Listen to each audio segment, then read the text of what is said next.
5 ఎకరాల్లో 100 మామిడి మొక్కలు ఉన్నాయండి. సో ఈ 100 మామిడి మొక్కల్లో మాకు ఈ సంవత్సరం అప్రాక్సిమేట్ గా ఇప్పటి వరకు 10 టన్స్ తీసామండి.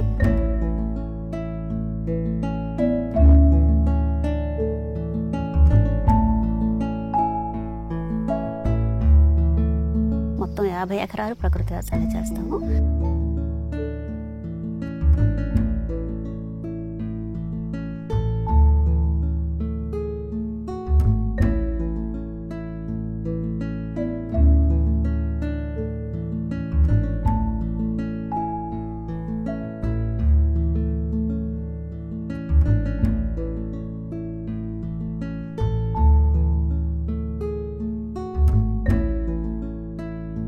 ఫ్రూట్ సీజన్ అయిపోగానే చెట్లంతా ప్రూనింగ్ చేసేస్తాం.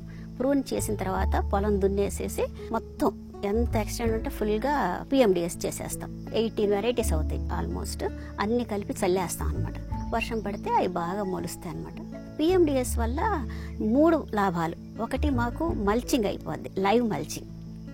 2 పశుగ్రాసం వస్తుంది. 3 పచ్చి రొట్టె ఎరువు వస్తుంది అనమాట భూమికి. దానివల్ల భూమి బాగా సాయిల్ బాగా ఎన్రిచ్ అవుతుంది. రోటావేట్ చేసి చుట్టూ పాది చేసి దాంట్లో ఘనజీవామృతం వేస్తాం అనమాట. జీవామృతం ప్రతి 15 రోజులకు ఒకసారి రెగ్యులర్గా వేస్తాం.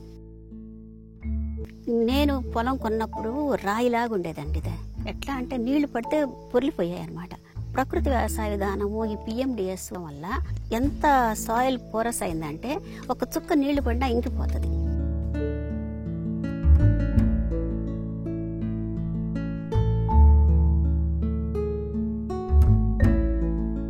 ఇంటర్ క్రాప్ చేస్తాం. ఫస్ట్ సీజన్లో బొబ్బర్లు వేస్తాం.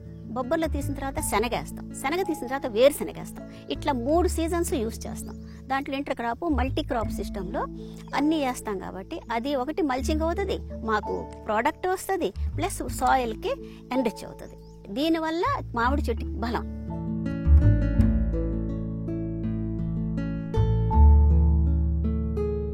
Direct marketing. నాకు ఇంత మార్కెటింగ్ స్వయంగా ఎట్లా చేసుకోగలుగుతున్నా అంటే మన APCNF ఎక్కడ ఎగ్జిబిషన్ జరుగుతున్నా నాకు ఒక ఫ్రీ స్టాల్ ఇచ్చేవాళ్ళు అనమాట. అది బాగా ప్రోపగండా అయింది.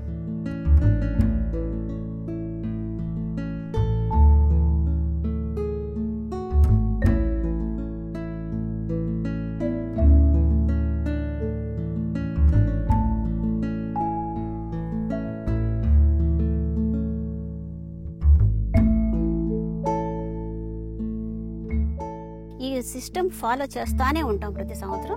అందుకని ప్రతి సంవత్సరం కాయ వస్తాయి. కెమికల్ ఫార్మర్స్ ఎందుకు దాన్ని పాటించట్లేదు అనేది మాత్రం నాకు అర్థం కాదు sir. Easy way of doing చూస్తారు. జస్ట్ చెట్టు కాయ తీసుకున్నామా వెళ్ళిపోయామా అంతే.